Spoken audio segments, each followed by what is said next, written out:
Ready, serbisyong totoo ng GMA News. Naglabas ng thunderstorm advisory ang Pag-asa para sa ilang bahagi ng Negros Occidental at Leyte. Inaasahang magtatagal ang mga pag-ulan na may kasamang malakas na hangin, kulog at kidlat hanggang mamayang pasado alas 4 ng hapon.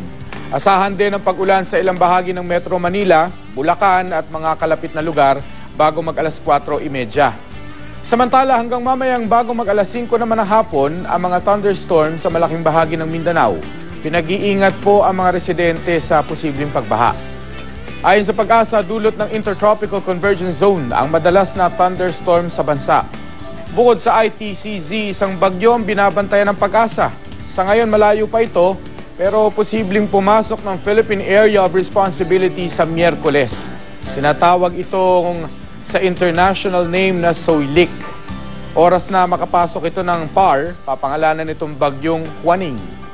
Base sa track ng Weather Central, posible itong maging isang typhoon bukas ng gabi bago pa makapasok ng PAR.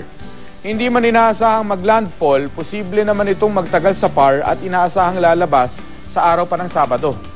Ayon sa Pag-asa, wala pa itong epekto sa bansa sa susunod na 2 araw, pero pag-iigtingin ito ang hanging habagat na siyang magdadala ng pag-ulan sa bansa. Base sa datos ng Weather Central, magiging bahagyang maulap ang papawirin sa malaking bahagi ng Luzon bukas. Pero posibleng maging mas makulimlim at malakas ang ulan sa kanlurang bahagi ng gitnang Luzon. Mas mahihinang ulan naman ang inaasahan sa Kalakhang, Visayas bukas. Asahan din ang pag-ambon sa kanluran at gitnang bahagi nito lalo na sa hapon. Makararanas naman ang katamtamang lakas ng ulan ng gitnang Mindanao, lalo na sa tanghali at hapon. Para sa iba pang weather update, bisitahin ang gmanews.tv o i-like at i-follow ang GMA Weather at Facebook at Twitter.